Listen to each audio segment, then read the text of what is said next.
Fawzia Ibrahim. Now, some of the stories making headlines on Al Jazeera. More than 240 people are dead after a fire at a Brazilian nightclub fire.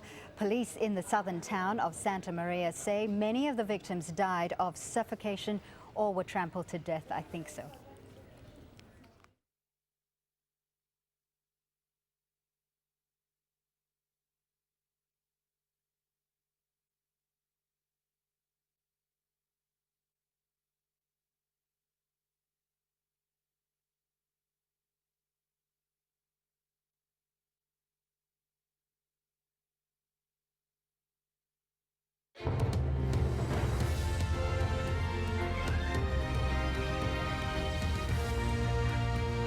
Hello, I'm Fawzia Ibrahim. Some of the stories making headlines on Al Jazeera.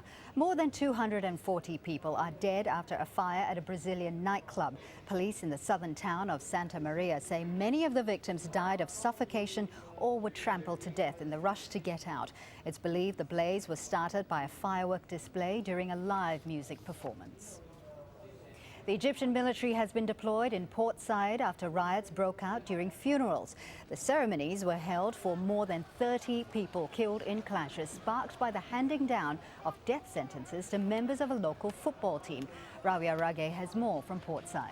There are ongoing clashes in 3 different locations across the city, outside 2 police stations and also outside the army club, which has been completely torched at this point. It was at this spot when the funeral procession was going through the streets of Port Said that gunshots were heard and that the police started firing tear gas in the direction of the protesters. In northern Mali, residents in the city of Gao are celebrating a rebel retreat.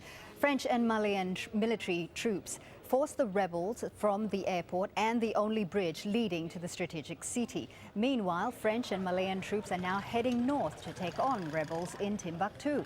All of this is going on as African leaders meet to discuss the situation, as well as other conflicts across the continent in Ethiopia. Supporters of same-sex marriage are rallying in Paris ahead of parliamentary debates on the issue on Tuesday. They want to give their unions the same legal status as heterosexual couples.